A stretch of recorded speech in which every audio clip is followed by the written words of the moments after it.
¿Qué tal? ¿Cómo les va? Tengan todos ustedes muy buenas noches. Bueno, hoy es un día, yo diría, especial para el país. Yo creo que hay que recordar siempre con mucho agrado a las personas que han pasado por esta vida y que han dejado tanto, y como ser el hombre que vamos a mencionar hoy, tantas cosas importantes, ¿no? No solamente por su honestidad, por su parte política, sino un hombre que en el año 83 tuvo la responsabilidad de llevar adelante un país que venía después de una dictadura, ¿no? Estoy hablando del doctor Ricardo Alfonsín.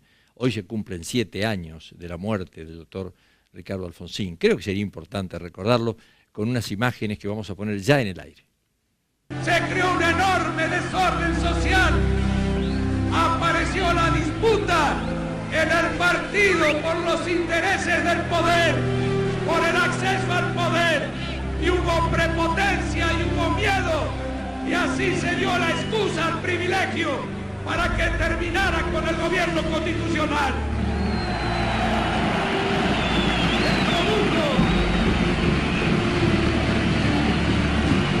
La lucha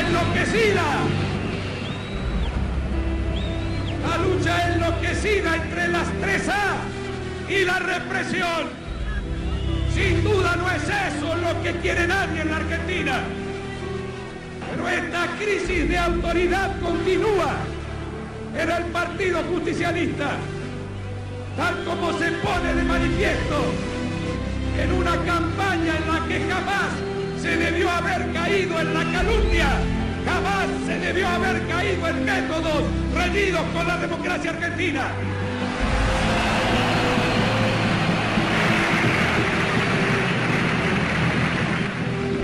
Queremos construir la convivencia en la paz. Queremos hacerlo entre todos y todos juntos. Estamos convencidos que es posible lograrlo, y además que tenemos la obligación de lograrlo los argentinos. Es por eso que en toda la República he convocado a mis compatriotas sin distinción de partido político alguno, y les he señalado que los radicales ya estamos en esa marcha, y al frente van nuestros grandes muertos: Irigoyen, Alé, Pueyrredón, Sabatini, Levenson, Malvin y Díaz. Octubre del año 83. ¿Habremos aprendido algo o algunas palabras de la que dijo Alfonsín en ese discurso todavía siguen pronunciándose por parte de nuestros políticos y no se llega a una realidad, ¿no? Puede ser, para pensarlo. De todas maneras, un gran respeto para este hombre y este político argentino, que se puede haber estado de acuerdo o no con la Unión Cívica Radical y lo que él representaba, pero yo creo que nadie en la Argentina puede decir que este señor se ha llevado un peso del Estado, ni que tuvo los ideales siempre en alto de un partido político, cosa que hoy los partidos políticos ya prácticamente no existen. Bueno, vamos a cambiar de tema. Una de las cosas más importantes tal vez que hizo Alfonsín fue el juzgamiento de la Junta, ¿no? Donde pasaron cosas en ese momento que parecían impensadas, y hoy en el tiempo uno las ve y dice: qué cosa importante esto que se planteaba, y cuando lo estábamos viviendo, como todo lo que pasa mediático, uno no se da cuenta, pero con el tiempo se va valorando. Escuchen, le digo porque esto va a estar relacionado con lo que vamos a tocar en el próximo bloque del programa, o en el primer bloque del programa, está relacionado con lo de esta noche. Escuchen en el juicio a los comandantes, a los hombres que estuvieron a cargo de la dictadura en nuestro país cuando se hizo el juicio, lo que decía el fiscal Estracera.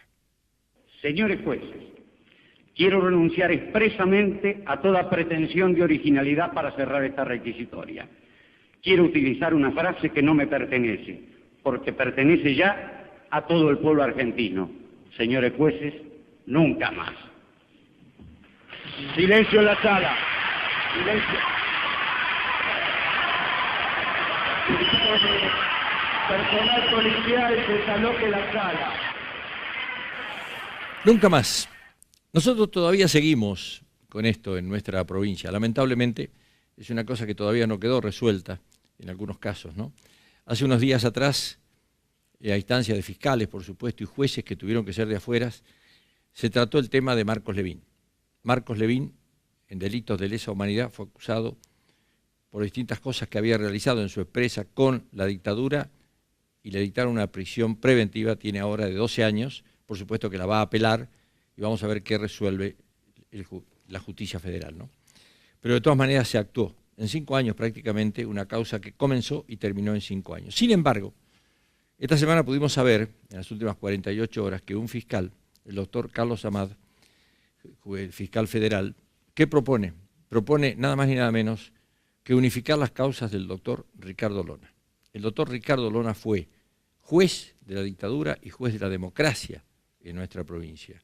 Él mismo se catalogaba a sí mismo diciendo que él era el dueño de la justicia en Salta y por supuesto de las personas. 54 causas que están en tratamiento en la justicia local donde no se han conseguido ni jueces locales, ni subrogantes, ni nadie que se quiera hacer cargo de la causa. En este momento tiene prisión domiciliaria, debería estar en un penal, ya sea de Villa Las Rosas o de Güemes. Por una situación especial, él alega estar enfermo, por lo tanto no puede concurrir a una cárcel, y la justicia debería mandarle a que lo revisen. La justicia federal, según se manifiesta, dice que no tienen costo los médicos de la justicia federal para venir a revisarlo a Salta. Entonces, ante esa situación, el doctor Lona sigue detenido en su domicilio particular. Tiene 54 causas. Fíjese lo que se debe haber amparado en ese tiempo, desde palomitas, desde, bueno, todas las acusaciones que tiene, indudablemente, es por haber participado en algunas, en otras por omisiones, en otras por cambiar testimonios. Bueno, lo que hizo el doctor Lona, ojalá que nunca más lo tengamos en nuestra provincia y que nunca más aparezca un Ricardo Lona en Salta. Hoy el sistema prácticamente se lo impediría. Ese tema lo vamos a tratar en la noche de hoy, porque realmente creo que amerita tratar periodísticamente este tema.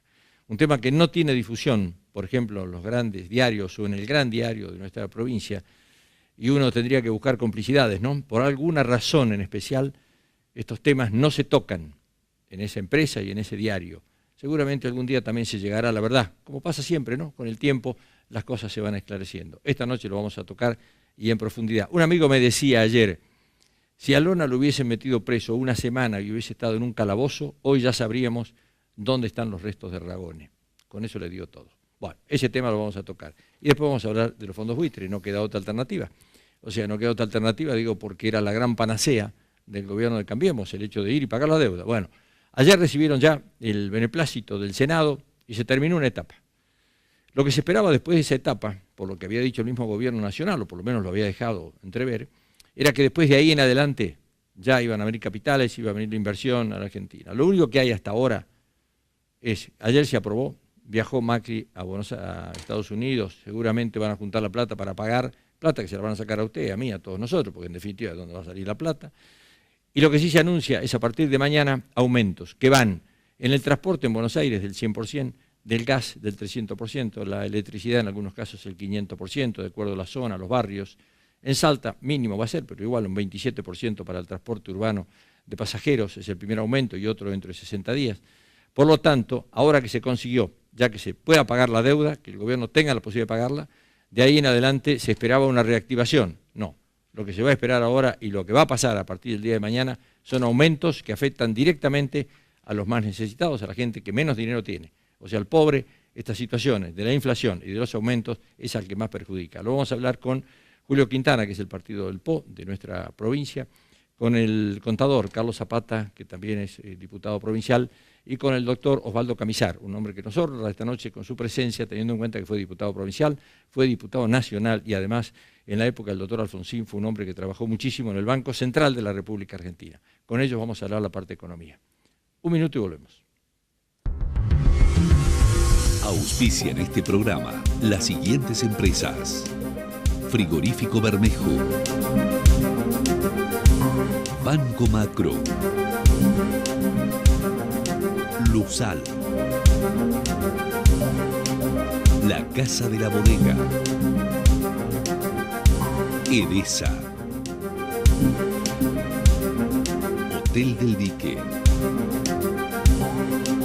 Tienda San Juan y Transporte Marcilese.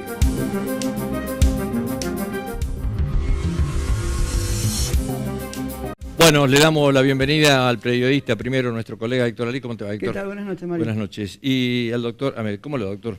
Bien, buenas noches. ¿Pero usted es chaqueño? Sí, ¿Sí? nacido en General Pinedo, provincia del Chaco. General Pinedo. Sí, señor. ¿Cómo llega a Salta?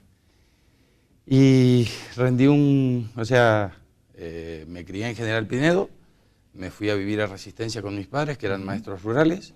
De ahí hice el colegio secundario ahí en Santa Fe, después volví a Resistencia, empecé a estudiar abogacía, empecé a trabajar en el Poder Judicial de la Nación en el año 89.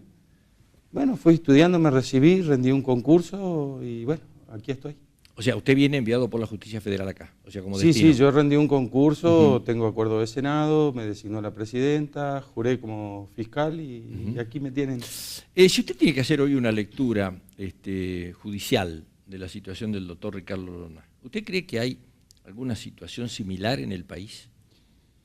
Bueno, en todo el país se ha dado magistrados judiciales que han participado, digamos, de esto que fue la dictadura cívico-militar.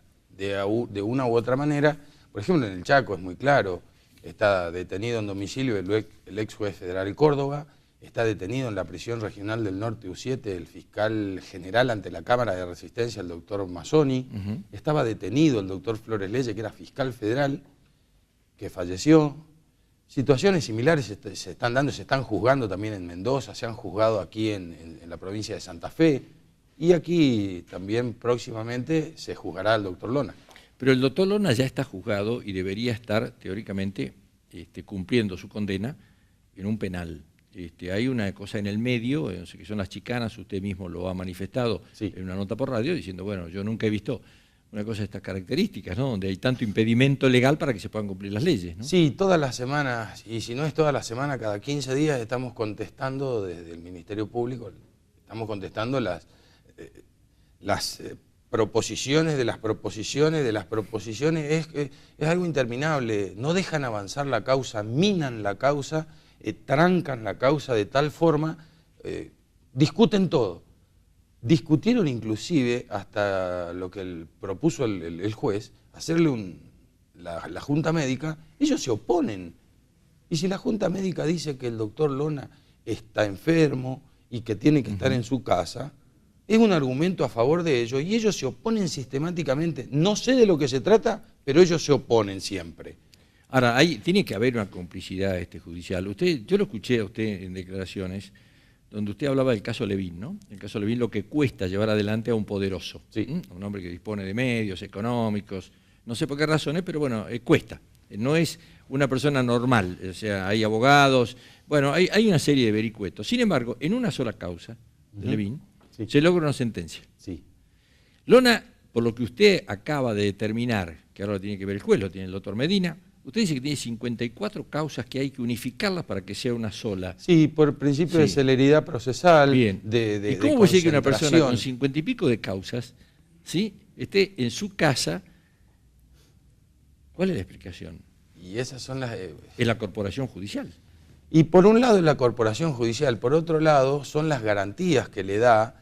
A ver, la situación del doctor Lona no es la misma situación de una persona que es sorprendida con 1 kilo de marihuana. Generalmente esa persona es defendida por el defensor público oficial porque no tiene medios, pero el doctor Lona o el señor Levin han tenido los medios suficientes y el doctor Lona fue muchísimos años juez federal de aquí y nótese que debe haber gente trabajando en los juzgados federales de acá que ha designado él como juez. Entonces tenemos empleados, funcionarios, gente de adentro del Poder Judicial que le provoca algún tipo de escozor o indagar o averiguar sobre lo que hizo su jefe anterior, ¿me entiende? Sí, lo que pasa es que uno tiene la figura de la justicia con una señora con los ojos vendados, ¿no? Pero parecería que en España y Córdoba o de Anfunes, la justicia para el doctor Lona tiene los ojos bien abiertos, ¿no? Esa es la sensación que da. Nos cuesta muchísimo. Cuesta muchísimo. Ahora, hay un tema, y ya lo dejamos a Héctor Alí hablar sobre esto, porque estuvo trabajando mucho en el tema periodísticamente. Hay un tema que fue un escándalo acá, el albaceazgo del doctor Lona en Pereira Rosas. Ayer, buscando información, dice que el Estado o alguien le pagó 60 millones de pesos al doctor Lona como albacea de Pereira Rosas, una propiedad o una fortuna que quedó de un hombre moribundo que se dice que hizo un testamento a favor del doctor Lona y el doctor Lona lo manejaba mientras era juez federal. Eso también está en una de las causas, pero sin embargo me decían que ya se llevaron 60 millones de pesos de ese tema. Por lo tanto, se quedaron con plata el Estado, o sea, ya no es solamente palomitas, ya no es solamente ragones, que son, pueden ser asesinatos, omisiones o no querer ver gente que han asesinado, sino que además se han llevado plata. O sea, serían ladrones, ya es una cosa mucho más profunda, ¿no? Héctor, Sí, no sé, ¿eso es así o no?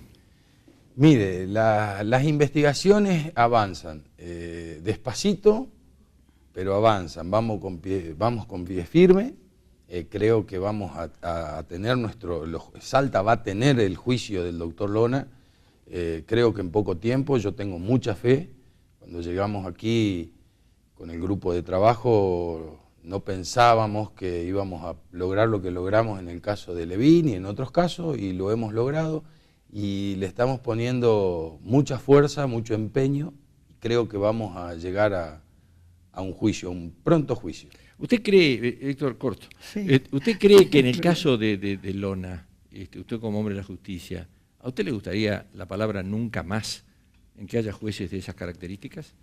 Obviamente, jueces como los que tuvimos en el Chaco también, como los que tuvieron en Santa Fe, como los que tuvieron aquí, en Mendoza.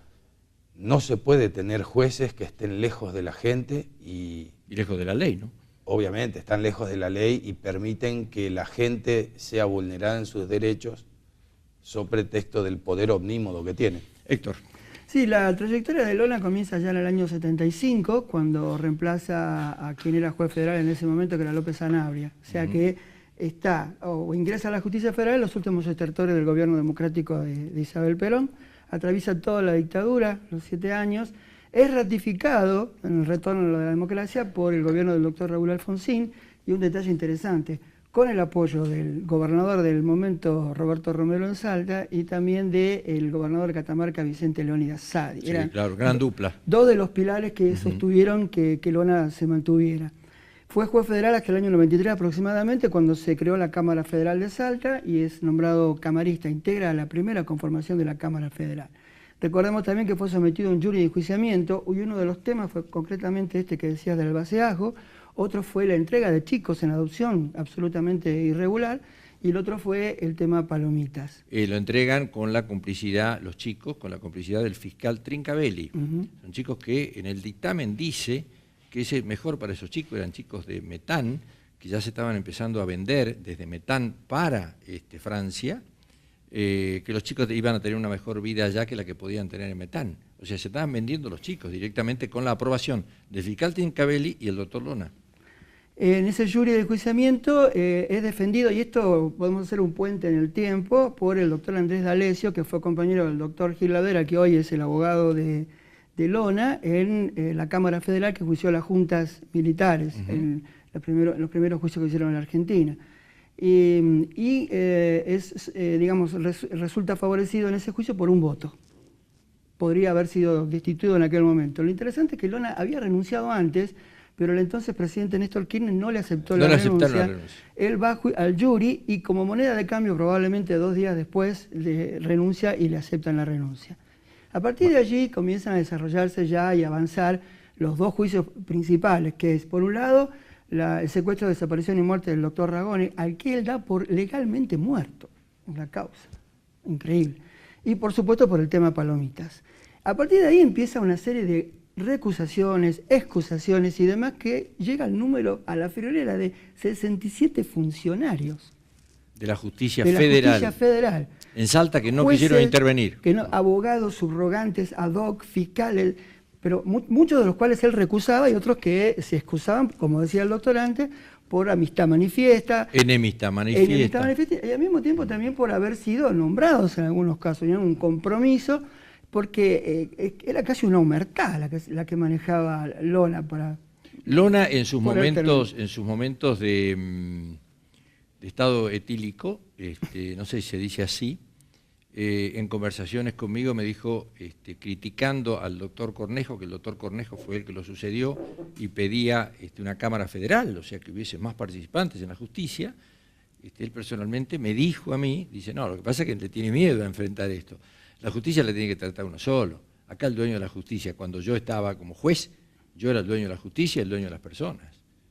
O sea, esa era la manifestación eso de sí Lona. que- O sea, sí que cuando se lo Lona daba. lo de Palomitas, cuando lo hace volver a Outes, Sí. ¿no es cierto?, con la figura de Manuel Zumblan en el medio, y una decisión en el Club 20 de Febrero, que hay una patada en el medio, que de ahí queda Zumblan con dificultades en una rodilla, viene todo por una discusión de que en definitiva el que lo trae a Outes para que declare ante Lona, porque declaraba y se iba, fue Lona, Y ¿no? Lona lo presenta en la Policía Federal. Él lo concretamente. presenta, eran amigos. Exactamente. Los Pablo entregó Outes, todos. vale la pena recordarlo, es uno de los 11 presos políticos que son sacados del penal de Villa Las Rosas el 6 de julio del año 76 y luego son fusilados en Palomita. Bueno, eso todavía está pendiente en nuestra provincia, por eso yo hablo de nunca más, ¿no? Yo creo que tendríamos que limpiar ese tipo de situaciones por el bien de mucha gente que está afectada. Si usted habla de 54 causas, tenemos que sacar la cuenta cuántas son las personas afectadas y cuántas familias son las Múltiples. afectadas por esa situación. Muchísimas personas. ¿Y cómo puede estar ese hombre en libertad? Ese es el tema. Y lo que pasa es que también nosotros tenemos un ordenamiento, el ordenamiento procesal y la ley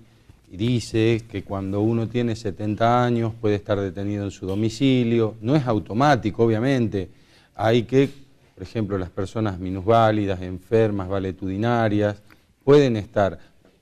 La cárcel no es un lugar de tortura para los detenidos. Si hay una persona, hay casos de gente que está condenada por delitos de lesa humanidad, prisión perpetua, que ha estado preso en una cárcel federal, le agarró un cáncer y ahora se están haciendo, por ejemplo, quimioterapia y se los ha autorizado, porque el hospital está más cerca, digamos, de su casa, a ir a su casa, están detenidos en su casa, al hospital, van y vienen, y si se cura, volverá, como dicen los informes. Claro, pero a acá la lo cárcel. curioso es que al doctor Lona no se lo puede revisar todavía. Y bueno, ese es el problema, porque cuando ellos mismos se oponen, el doctor Gil Lavedra, que bien como dijo aquí su colega, es el abogado, respecto a eso yo quiero decir algo. Ayer con mucha tristeza he visto en un medio nacional que el doctor Gil Lavedra le hacen un reportaje en donde dice que hay que terminar con los juicios de lesa humanidad. Sí, sí. Porque dice que estamos juzgando personas que son llevadas a los tribunales, en algunos casos con pañales y en algunos casos con silla de rueda. Yo le recuerdo, con mucha tristeza se lo recuerdo al doctor Gil Lavedra, que es de memoria flaca. Él escuchó, cuando fue juez en el primer juicio a la Junta, histórico juicio, él escuchó los testimonios desgarradores de gente salteña que tuvo que ver con palomitas. Él escuchó testimonios desgarradores de lo que fue la masacre de Margarita Belén unos meses más tarde de lo que ocurrió aquí, donde yo también fui fiscal. Él no puede, la opinión de él no es desinteresada. Él es interesado porque él es el abogado del doctor Lona. Él no dijo en ese reportaje que era el abogado del doctor Lona, pero tampoco dijo de que él escuchó los testimonios y hoy lo defiende a Lona. Llegó a presidir la audiencia. ¿Sí? Más allá de eso, a mí me parece que debería hacer un poco de memoria y debería dejar de que vengan los médicos a revisarlo al doctor Lona y ese expediente es el manual de la chicana. Así es lo que se conoce en tribunales, el chicanero. Bueno, hace 6, 7 años que estamos dando vuelta porque ellos plantean cosas de las que ya plantearon y las vuelven a plantear y ahora salen en los medios como si fuese un recurso de apelación encubierto porque jurídicamente no pueden ganar una audiencia. Usted sabe que hace unos años en el diario El Clarín salió una publicación de todos los casos que hoy lo complican al doctor Lona. Curiosamente, gran cantidad de casos de esos, carpetas y expedientes, se incendiaron dentro del Juzgado Federal, no existen más, no están. Lo cual habla a las claras de que el doctor Lona tenía exactamente claro qué es lo que pretendía. O sea, el doctor Lona era un hombre, y esto digo, por eso digo nunca más, porque a algunos nos tocó vivir esta época con el doctor Lona. O sea, donde una persona, por ejemplo, y alguien va a decir, no, esto es un poco ridículo, una persona que era, no sé, gerente de la Compañía Argentina de Teléfonos en ese entonces, que la compañía era del Estado, por no ponerle a un amigo un teléfono fijo, lo tuvieron detenido 2 días. No sé si se entiende hasta dónde llegaba la presión, donde muchas veces en reuniones, en el club donde él frecuentaba, en estados de ebriedad, y lo debo decir porque esto la gente lo sabe además, el doctor Lona tomaba resoluciones que el otro día la volcaba en la corte. O sea, como dueño de la justicia en Salta, realmente era dueño de las personas. Entonces, claro, uno dice, y es lógico eso, o sea, y toda la gente que ha padecido, y puede ser que después no creamos en la justicia, y bueno, si se apartan 67 jueces, que son abogados, gente ad hoc, que está trabajando en la provincia, que existe, que tiene nombre y apellido, y no han querido llevar este tema adelante, y no lo han terminado de tratar, tiene que venir un abogado de Buenos Aires, como Gil Lavedra, que Gil Lavedra efectivamente dice lo que usted dijo. Dijo, hay que terminar con todo esto. Lo que quiere es que todo esto termine, es para salvar a un defendido. Obviamente, es increíble. Porque es interesada su opinión. Claro. Entonces no necesitamos de estas cosas en la justicia, necesitamos sí de la sociedad, de todas las personas que han sufrido la ignominia, el desconocimiento de sus derechos, que vengan, que se acerquen a nosotros, que nos cuenten sus casos, que los volquemos en un acta, que sean testigos de esta historia nefasta que no tiene que volver a ocurrir, no solamente con el doctor Lona, con todos, con las fuerzas de seguridad, con los militares, sí, exactamente. Sí. La sociedad se tiene que acercar, porque si la sociedad, nosotros estamos a la mano de la sociedad, nosotros somos un grupo de fiscales nuevos que, digamos, que pateamos las calles, por hablar lisa y llanamente. Vamos a Orán, vamos a Tartagal, vamos a Metán, nos entrevistamos con las víctimas, vemos los lugares donde han ocurrido las matanzas, que se acerquen a nosotros, para eso estamos nosotros. Doctor, ¿tiene confianza entonces en que esto va a llegar a un buen destino? El buen destino me refiero al juicio, ¿no? Nadie está haciendo nada indebido con esto de decir, señor, vaya a juicio. Queremos eso es en el lo que banquillo queremos. de los acusados. Eso es lo que queremos. Y dé una explicación a la gente. Exactamente. Por lo menos dígale dónde está Ragone. Y si del juicio sale que el señor es inocente, y será inocente, claro, y se respetará. Y si es de otro sentido, en otro sentido el fallo, también se respetará, porque hay que respetar los fallos de la justicia. Gracias, doctor, por su atención. A ustedes, muchísimas gracias. Héctor. Volvemos en un minuto, nada más vamos a hablar del tema de los buitres, ya que estamos con esto, con los buitres vamos a ir enseguida, vamos.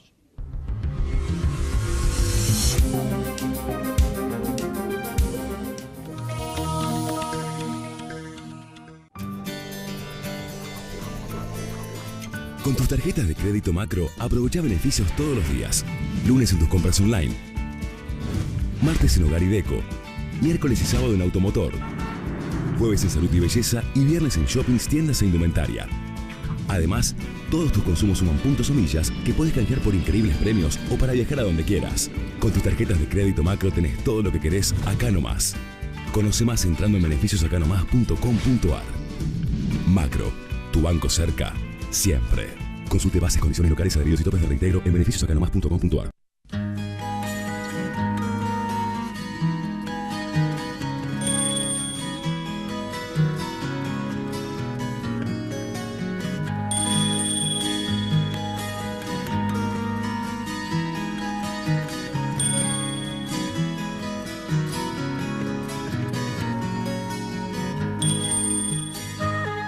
El futuro ya llegó.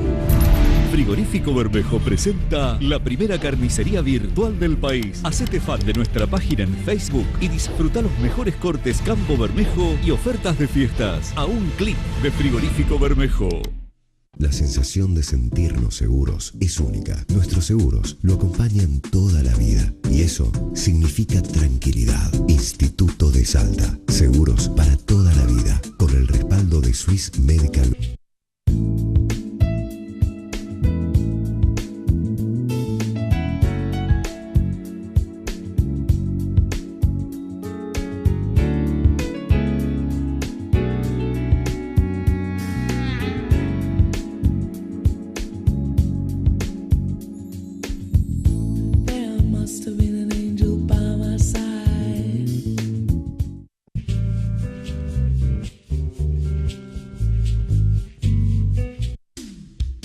Transporte Marcilese, una empresa salteña con años de experiencia en transporte de cargas y operaciones logísticas. Transporte Marcilese, desde Salta y hacia donde usted lo necesite.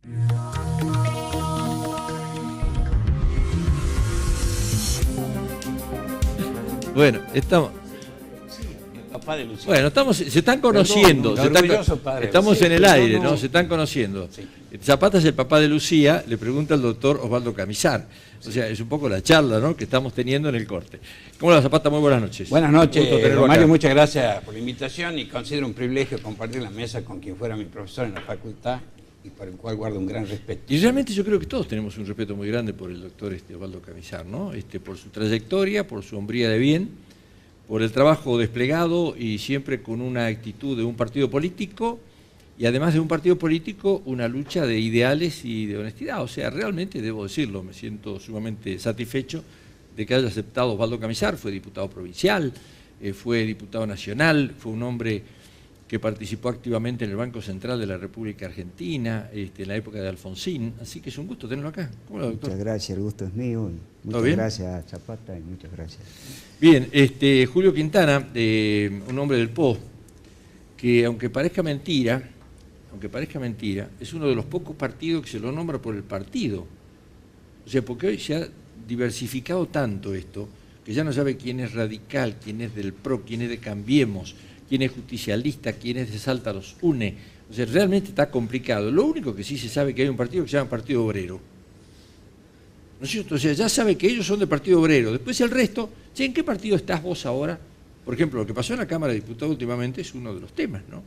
O sea, este arreglo entre Romero y Urtubey lo pone, a Salta los une, prácticamente dentro del Partido Justicialista de nuevo. Mire, yo tengo mi diferencia con usted respecto a ese juicio. ¿Por qué?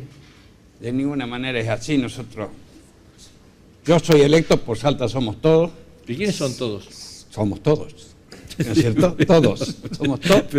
Todos, no es la definición, bien. Sí. Soy electo por Salta Somos Todos. Después le puedo contar varios chistes al respecto. Y se integró el año pasado un frente que era Romero más Olmedo, Salta nos une. Integré el bloque Salta nos une y continuo ahí en ese bloque.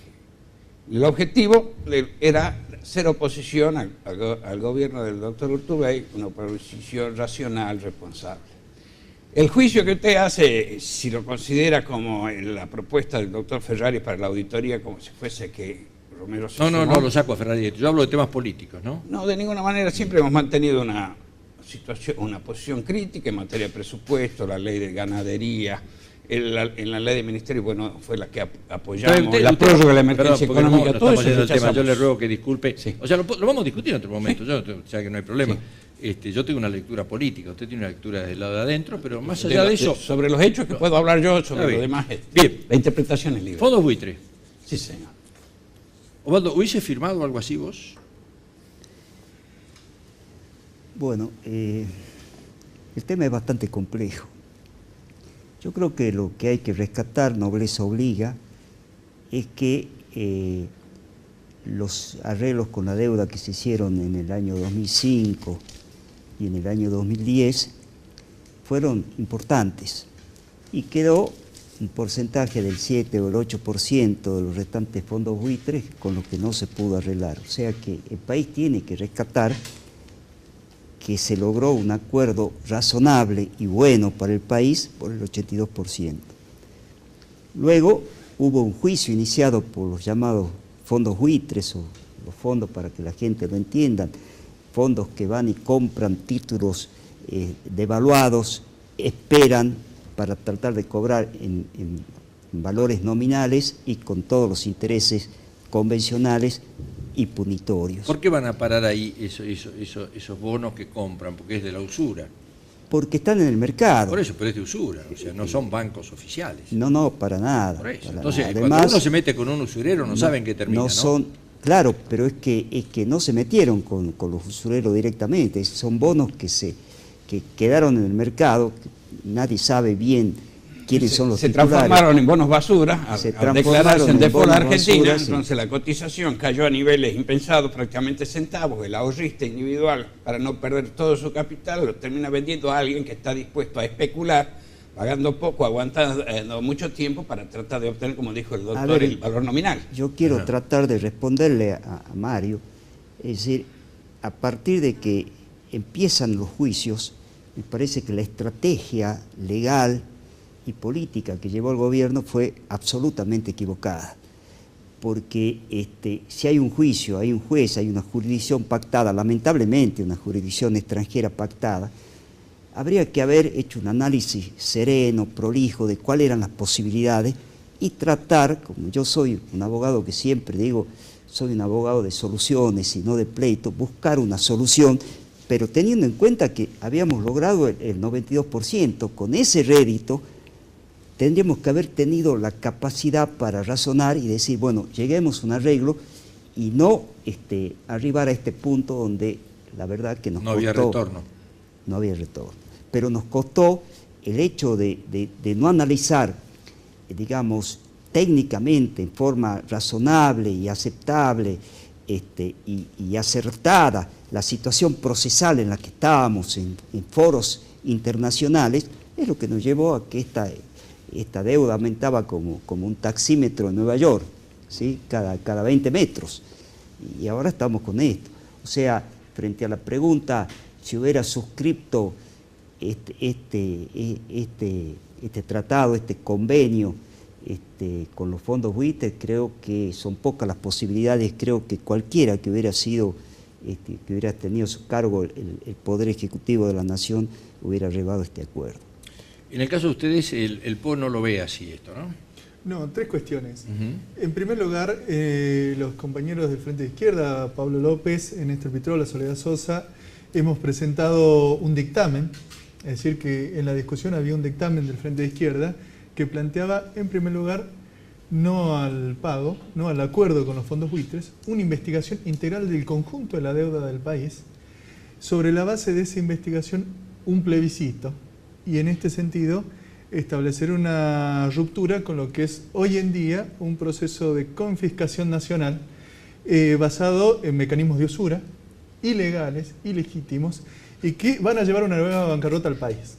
Sobre la base de esto nosotros hemos establecido este dictamen, nos hemos opuesto lógicamente al dictamen de mayoría y también al dictamen del Frente para la Victoria, que era un dictamen que difería en relación al dictamen oficial solamente en monedas, podríamos decir. Se proponía un pago 10% menor a lo que se ha terminado aprobando hoy en día por el Congreso de la Nación, y en ese sentido teníamos esta posición. En segundo lugar, llama la atención que un pleito con un sector ínfimo de los bonistas tenedores de la deuda argentina coloque al país en una situación de vilo.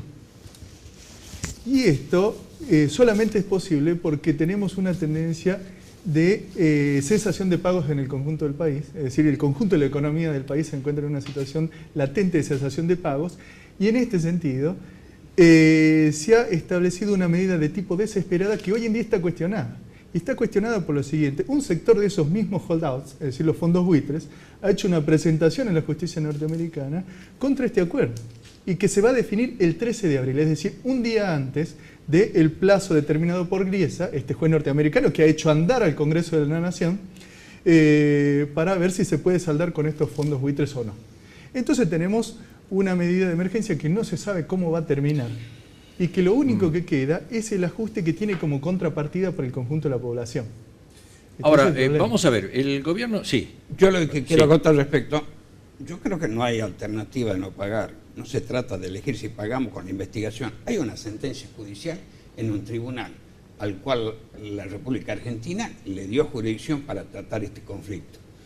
No podemos hablar de que la estafa y la usura cae sobre el pueblo argentino. En todo caso, el que tiene la mayor pérdida es aquel ahorrista que incautamente confió en el Estado argentino y compró en origen su bono y lo tuvo que malverdar para que esta persona, soportando la demora, afrontando el juicio y demás, exige el pago de lo que se establece en la cláusula de emisión del título. Y la rebeldía de la República Argentina ha significado intereses muy elevados y los punitorios, más las costas causídicas que pudiera llegar a tener este juicio. El profesor lo ha dicho con total claridad. El arreglo era posible en el momento que se interponía la demanda, tratar de ofrecer un arreglo a una situación intermedia. Luego se complicó todo y bueno, estamos en esta situación. Bueno, Argentina ahora, necesita volver a trabajar. Muy bien. Ahora, hay un tema. El gobierno de Cambiemos, ni bien asume, la prioridad una fue esta. Esta fue la prioridad. La prioridad fue, tenemos que solucionar el tema de la deuda. Si solucionamos el problema de la deuda, nos comprometemos a pagar. Con eso, los capitales van a volver al país. Se va a hacer un país creíble, porque todo el que honra lo que está debiendo se hace creíble, entonces vamos a ir para adelante. Justamente ayer, esto se le da el acuerdo, y mañana aumentan todos los costos en la Argentina, sobre todo en Buenos Aires, que es donde más afecta.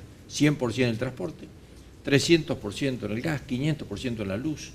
O sea, realmente una situación complicada, porque lo que se hablaba que después de esto empezábamos a festejar. ¿Festejar qué? Que iban a venir aviones, que en cambio de traer turistas iban a traer dólares, y de ahí en adelante íbamos a empezar a florecer de alguna manera, pero no. O sea, ahora hay más ajuste. O sea, hay que pagar esto, los bonos que se van a generar, pero además del ajuste ya empieza. La pregunta es, ¿quién paga el ajuste? Bueno, aquí está para nosotros el centro del problema. Sí. Perdón. Porque acá, a diferencia de lo que dice el gobierno de Cambiemos, el ajuste es la precondición para el acuerdo con los buitres. Sí. Este es el primer punto que hay que entender, porque los recursos con los cuales hoy cuenta el país no son otros que los propios recursos fiscales, y por lo tanto hay que hacer caja. Ahora lo llamativo es que en el último periodo, en nombre de la quita de las retenciones al agro, a la minería y otro tipo de exenciones impositivas, se han perdido más de 300 millones de... Perdón, 3.000 millones de pesos. Sí. 3.000 millones de pesos. Ahora, ¿cómo se recupera eso? A ver, ¿vos tenés respuesta a eso, Osvaldo? Sí, yo creo que lo que acá se soslaya es el problema de la inflación. Ese es el problema fundamental de la economía argentina. Y la inflación se debe fundamentalmente a la emisión sin respaldo, pero además está enancada con otro problema mucho más serio, que es del mal manejo del tipo de cambio. Es decir, yo creo que, con todo el respeto a Zapata y a los economistas, a veces dije, pero con respeto, no en tono burlón, que la economía es un tema muy complejo y muy difícil para dejarlo en manos de los economistas. Por suerte soy apenas contador. Es decir, si yo fuera Mario, presidente de la República, mi ministro de Economía sería el mejor político y mi secretario de Hacienda el mejor economista. Es decir, no se termina de entender la importancia del tipo de cambio. Entonces, claro, nos pasó con Martínez de O, nos pasó con Cavallo, con el 1-1, nos pasó con esta política, sobre todo de Cristina, que se mantuvo... No así la de Kirchner, parece, ¿no? ¿Cómo? No así la de Kirchner. Néstor Kirchner manejaba él la economía, ¿o no? Sí, tenía 3 premisas básicas, pero tenía también un buen plafón para cuando inició su gobierno. Él tenía los superávit gemelos de tanto presupuestario como de la balanza comercial. Después, a partir de 2007, 2008, comienza la debacle. Pero se mantiene un tipo de cambio sobrevaluado, ¿sí? Un peso sobrevaluado, y en algún momento explotó con Martínez de Oz, explotó con Menem, con la convertibilidad, pero además el problema es mundial. ¿Qué es lo que está pasando en Brasil? Brasil también llevó una política económica de sobrevaluar el real, y ahora tenemos la consecuencia. Y le está pasando, Mario, en la Unión Europea, cuando revaluaron respecto al dólar el euro. Y los problemas que hay en Portugal, en Grecia, en los países que ellos llaman periféricos del sur, inclusive Finlandia, es un problema, es un tema por donde afloró, digamos, explotó el tumor, pero es el problema estructural de la Unión Europea con su política monetaria. O sea, yo quiero recalcar de que mucho más allá, soy consciente del grave problema de los aumentos de precios en Argentina, pero estamos arrastrando una política inflacionaria debido a la inflación, gastar más de lo que se tiene, y una política equivocada del tipo de cambio que nos ha, digamos, restado capacidad competitiva para poder exportar y generar divisas. Creo que el análisis debe completarse con estos temas. Sí, ahora, yo no creo que haya ningún problema monetario, en realidad. Acá lo que tenemos, no solamente a nivel argentino, sino a nivel mundial, es una tendencia a la quiebra del conjunto del sistema capitalista. Y hoy en día estamos por entrar en un cuadro de guerra de monedas a nivel internacional en nombre de que... Es que, perdón, pero no quedan más ideologías ya, o el capitalismo o la izquierda. No es un problema ideológico, es un problema práctico. Lo que está en pero se entregó hasta Fidel Castro, se entregó. Los Ronnie Stone actuando en Cuba, o sea, Obama en Cuba. O sea, realmente ya hoy las ideologías. Obama creo que en su discurso... Sí, por eso, pero no es un problema Sí. ideológico, insisto con esto. Sí. Nosotros siempre hemos tenido nuestras críticas a lo que es la burocracia castrista, Sí. y en ese sentido se nos conoce como una tendencia particular. Pero señalando el punto, Sí. acá no hay un problema monetario. Hoy en día hay una emisión desmesurada de la moneda en el país con estas letras, el LEVAC, que está llegando a un límite. Está llegando a un límite. Y el problema es que la única forma que ve el conjunto del capital para dar una salida es un ajuste fenomenal contra los trabajadores a través de despidos, de suspensiones, de tarifazos. Se está discutiendo una reforma jubilatoria. Se está discutiendo una reforma jubilatoria y pronto se va a comenzar a discutir una reforma laboral. Es decir, se quiere establecer una destrucción de las conquistas obreras históricas del último periodo como única variable de salida a una economía que está quebrada. Ahora, cuando hay una quiebra es quien la paga. Sí, Nosotros perdón, pero consideramos que no lo podemos pagar los trabajadores. en esa economía quebrada, como manifiesta él, ¿se pueden cortar los subsidios también? Porque hoy lo que se está cortando son los subsidios. Se está sincerando las tarifas para que sean retributivas y que se pueda haber inversiones. Pero con respecto a lo que dice, el exceso del gasto público genera un déficit. El déficit se puede atender o con endeudamiento o con emisión monetaria. Sí. La emisión monetaria tiene efecto inmediato en el nivel de precio. Y la LEVAC, le corrijo, no genera inflación. La LEVAC genera lo que llama el achatamiento de la economía. Separa la economía. ¿Por qué? Porque para rescatar esa mayor emisión, el Banco Central emite estos títulos de deuda que retribuyen una tasa demasiado elevada. ¿Para qué? Para a su vez planchar el tipo de cambio. Entonces significa que aquella persona que necesita endeudarse va a pagar una tasa de interés superior. Y la tasa de interés, el profesor lo va a poder ratificar o no, ha sido el gran vehículo en la década del 80 y al inicio del 90 para la transferencia de la riqueza del sector productivo al sector especulativo. Bueno, tenemos que ir a un pequeño corte. Voy a dejar una pregunta pendiente, porque un país no puede andar si todos pierden. O sea, se supone que no puede perder toda la Argentina con lo que está pasando. Debe haber algunos que ganan, ¿no? Pero lo vemos después quién gana. O sea, porque alguien gana en esto, ¿no? Pero me parece, por lo menos. Lo charlamos enseguida. En un minuto estamos nuevamente con ustedes.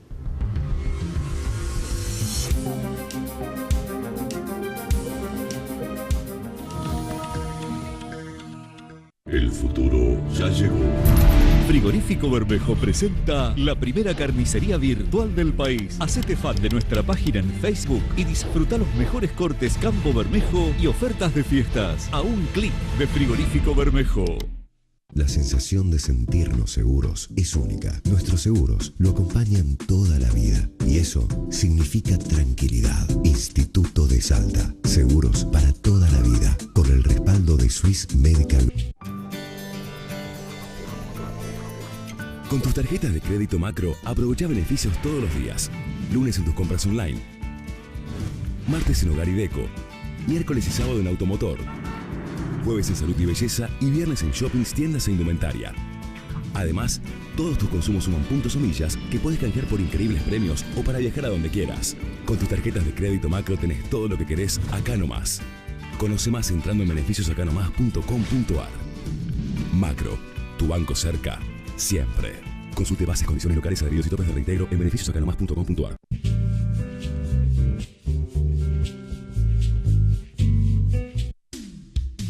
Transporte Marcilese, una empresa salteña con años de experiencia en transporte de cargas y operaciones logísticas.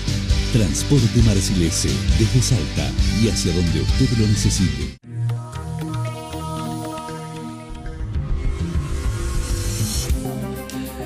Bueno, por supuesto que seguimos hablando de esto, ¿no? Y hablábamos de la economía, o sea, los ministros de Economía que son las amas de casa, ¿no?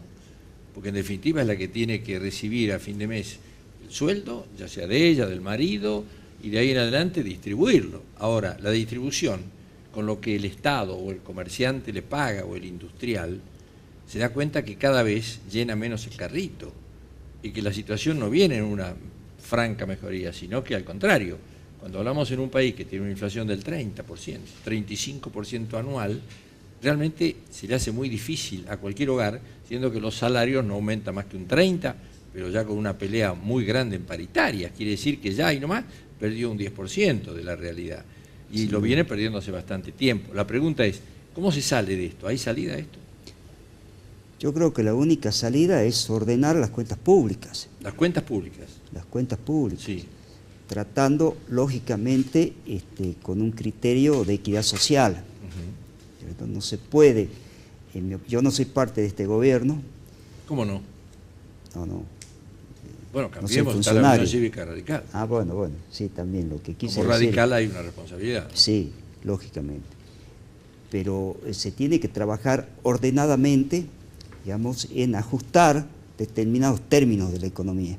Es decir, hay que terminar con la desaprensión del manejo de los fondos públicos, porque el funcionario cuando llega, no es dinero de él, se manejan, se hacen construcciones a veces, digamos, monumentales, innecesarias, se gasta de más, se hace mucha, digamos, gastos innecesarios. O sea, se hace política con el dinero. Pero claro, pero sobre todo la desaprensión, es decir, el funcionario tiene que ser como alguien que maneja su propia economía, que no puede gastar más de lo que recibe. Bueno, pero estamos hablando también de estados gerenciales, como el que está planteando Macri, ¿no? Porque nosotros en nuestro país, por ejemplo, del 83, con el doctor Alfonsín, hasta la doctora Cristina, fueron todos abogados, ¿sí?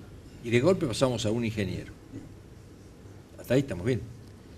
Donde está manejado, parece el país, ya no por políticos, sino por CEOs de cada una de empresas que vienen. Yo no haría, Mario, esa distinción. Que sea honesto, no me importa a mí no me importa la profesión de Mario, que sea honesto, prudente y no sea desaprensivo. Que actúe como un buen padre de familia en el manejo de los fondos públicos, mucho más allá de la diferencia ideológica que nos pueda separar. Yo creo que todos vamos a coincidir que acá se necesita responsabilidad, como decía Alfonsín, la ética de la responsabilidad, y se manejó irresponsablemente este país durante muchísimos años. Sí, usted escuchó en la apertura, ¿escucharon el discurso del doctor Alfonsín en el año 83? Sí, en octubre del 83, y hasta hoy pregunto, ¿qué ha cambiado en eso? Pero además no hay responsabilidades. Fíjense en ustedes, yo lo digo en un artículo que salió publicado hoy en el diario local, que cuando Isabel deja el poder en el 76, la deuda externa ascendía a 5.400, 5.600 millones de dólares. Con 2 cosechas de esa época se pagaba la deuda. 7 años después el gobierno militar entrega la deuda con 46.500 millones de dólares. O sea, se aumentó 10 veces en términos reales y 8 veces en términos nominales términos reales por la devaluación del dólar. ¿No? Eso es una responsabilidad que nadie rinde cuenta. Después vino la guerra de la Malvinas, donde nos costó 5.000 millones de dólares, mucho más allá de las vidas humanas, por supuesto, y del sufrimiento de todo el pueblo argentino. Y luego vino a decir que me pega un salto el gobierno de Alfonsín, porque ahí el endeudamiento no creció, solo con los intereses que no se podían pagar, parte de ellos, y vino la época de la convertibilidad, que para mí fue la peor etapa de la historia de la economía argentina. Y entonces, no hay responsable, no hacemos autocrítica, no para castigar, que sea la justicia, que sea la historia, pero sí para saber de dónde venimos y a dónde queremos ir. Sí. Y eso creo, Mario, amigos, que está pasando ahora. Venimos de unos años muy difíciles, donde no se podía discutir, no se podía dialogar. Yo, con el colega, con el fiscal que recién estábamos hablando antes de que empiecen, le decía que por ejemplo, en el tema no había diálogo, y yo tuve la experiencia personal en el tratamiento del Código Civil y Comercial, no se podía dialogar. No había con quién hablar. Mire, la palabra de Pichetto ayer dice que ahora tenía libertad para votar, para poder pensar como él. Bueno, señores, tenemos que pensar ya para otro programa. Sí, ya estamos en el final, si nos está poniendo la música de fondo. Bueno, ya que nos ponen la música de fondo, un homenaje a los héroes de Malvinas, recordando que el próximo sábado se cumple el aniversario. En relación a la salida, solamente 2 cuestiones. Hay que prohibir los despidos, las suspensiones y comenzar no solamente a investigar la deuda, acá se ha dicho cosas que la ponen nuevamente en cuestión, sino también hoy en día agarrar y cobrar el impuesto extraordinario, por ejemplo, a los que se han visto beneficiados con la quita, la retención y la devaluación. Sí, porque al final lo dijimos quiénes ganan en el país, los bancos, los capitalistas. Nos debemos otro programa. Gracias por la atención de ustedes. Nos encontramos el jueves de la semana que viene, ¿les parece bien? Y el martes en Sin Libreto, por supuesto. Gracias. Buenas noches. Muchas gracias.